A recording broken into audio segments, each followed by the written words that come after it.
नमस्कार. माझ्या चॅनलमध्ये आपले खूप खूप स्वागत आहे. पिंकी पिंकी 3रीमध्ये शिकणारी मुलगी एक दिवस शाळेतून येताना रडत घरी आली. रिक्षातून उतरली आणि रडायला लागली. आईने तिला विचारलं की अगं काय झालं? तर म्हणे माझ्या शाळेतला म्हणजे माझ्या वर्गातला राहुल नावाचा मुलगा आहे, तो मला खूप त्रास देतो. आई म्हणाली काय त्रास देतो? मारतो? काय करतो? तर ती बोलली की नाही आई, पेन्सिल असते ना लिहायची पेन्सिल, वहीवर लिहायची पेन्सिल जी असते, शिस पेन्सिल, ती तो माझ्या कानामध्ये घालतो आणि हसतो. आई आज मला लागलं देखील, तर मला भीती वाटते तो कानामध्ये घालतो तर तू उद्या शाळेत ये. तर आई बोलली की अगं तू टीचरला का नाही सांगितलंस? तर ती म्हणे टीचरला मी खूप वेळा सांगितलं, पण आई तो टीचरचं देखील ऐकत नाही. टीचर देखील त्याला खूप रागवते. पिंकीच्या आईला वाटलं की हा सुद्धा एक गंभीरच प्रकार आहे, कारण ती पेन्सिलीने डोळ्याला कानात लागली तर मोठी इजा होऊ शकते. तर तिने ठरवलं की मी आता उद्या शाळेत येईल. ठरल्याप्रमाणे ती टीचरला भेटली. टीचरला सगळं सांगितलं. टीचरने राहुलला बोलवलं, खूप बोलली आणि सॉरी म्हणायला लावलं आणि परत असं करणार नाही असं देखील म्हणायला लावलं. तो घाबरला तर होताच. मग दुसऱ्या दिवशी त्याने काहीच केलं नाही. परत तिसऱ्या दिवशी त्याने तशाच खोड्या काढायला लागला. मग पिंकी परत घरी येऊन तीच तक्रार करायला लागली. मग शेवटी टीचरने प्रिन्सिपलकडे कंप्लेंट केली. मग प्रिन्सिपलने त्याच्या आईवडिलांना बोलून घेतलं.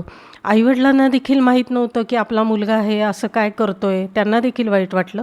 मग त्यांनी ते रागवले त्या मुलाला आणि परत तेच घडलं. सॉरी म्हणायला लागलं. परत मी असं कधीच करणार नाही, कुणाशीच असं वागणार नाही असं त्याच्याकडनं वदवून घेतलं. मग नंतर 3-4 दिवस परत तो शांत राहिला. मग परत तो तेच करायला लागला. पिंकी परत रडत रडत घरी यायला लागली. आई मला त्याची भीती वाटते. मग शेवटी आता पिंकीच्या आईने ठरवलं आता काय करायचं. सगळे उपाय तर करून झाले, तो कोणाचंच ऐकत नाही. शेवटी पिंकीच्या आईने तिला एक लाकडी पट्टी दिली आणि फुटपट्टी असते ना, ती पट्टी दिली आणि तिला सांगितलं की तो पेन्सिल घेऊन जवळ आला की त्याला मारायचं आणि घाबरायचं नाही. हे मीच तुला सांगितलेलं आहे. टीचरला पण सांगायचं की ह्या आईने मला असं सांगितलेलं आहे, हा ऐकत नाही आणि मी तुझ्या बरोबर आहे, तू अजिबात हे करायला घाबरू नकोस. मग त्या दिवशी असंच झालं. तो जवळ आल्यावर तिने त्याला चांगलं पट्टीने मारलं. मग तो घाबरायला लागला. मग तो तिला सोडून दुसऱ्यांना चिडवायला लागला, परत दुसऱ्यांच्या खोड्या काढायला लागल्या. पण मग पिंकीचं पाहून सगळे मग त्याला तसंच करायला लागले, मारायला लागले. कोणी हाताने मारलं, कोणी त्याला ढकलून दिलं. सगळ्यांमध्ये एक हे आलं की नाही, हा मुलगा वाईट काम करतो आहे, याला असंच वागवलं पाहिजे. आणि मग तो घाबरायला लागला आणि मग तो शांत बसायला लागला. मग पिंकीला एकदा आईने विचारले का गं राहुल त्रास देतो का? नाही म्हणे आई, आता मी त्याला पट्टीने मारते तर तो घाबरतो आणि मग बाकीचे पण मुलं त्याच्याशी तसंच वागतात, तर आता तो शांत बसतो. तर मंडळी, ही गोष्ट सांगण्याचा उद्देश हाच की बऱ्याच वेळेला आपण साम दाम दंड भेद याचा वापर करतो, पण काही लोक असतात ते ऐकत नाही.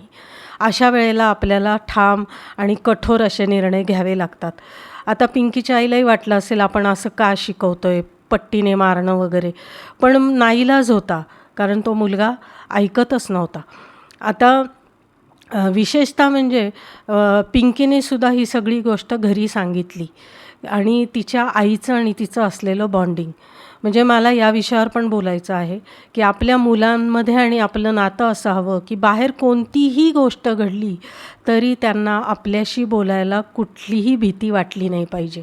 जर त्यांची भीती आपल्यापर्यंत आली तर आपण त्यांची मदत करू शकू. म्हणजे एवढं नातं आपलं फ्लेक्झिबल पाहिजे की त्यांना कोणतंही गोष्ट सांगायला भीती नाही वाटली पाहिजे. आणि राहुलचं म्हणाल तर राहुल ही एक काल्पनिक गोष्ट आहे, पण तसे आपल्या आयुष्यात असे लोकही येतात. आपल्या मुलांना सक्षम करणं हे गरजेचं आहे. मुलगा असो किंवा मुलगी. बाहेर आता वातावरणच असं झालेलं आहे की आपण मुलांबरोबर 24 तास राहू शकत नाही आणि त्यांना सक्षम करणं आणि आम्ही सतत तुझ्याबरोबर आहोत ही भावना त्यांना सुरक्षिततेची करून देणं हे आपलं कर्तव्य आहे. कारण की आपण त्यांच्याबरोबर सतत राहू शकत नाही आणि बाहेरच्या जगात आपली मुलं जर सुरक्षित ठेवायची असेल तर त्यांच्याशी असलेलं आपलं नातं हे फ्लेक्झिबल पाहिजे की ते आपल्याशी काहीही गोष्टी बोलू शकतील आणि त्यांना तेवढा विश्वास पाहिजे की आपले आईवडील आपल्याला मदत करतील. आणि या बाहेरच्या जगात त्यांना वावरण्यासाठी सक्षम करण्यासाठी जसं पिंकीच्या आईने पाऊल उचललं तसं प्रत्येक आईला उचलणं गरजेचं आहे. नमस्कार.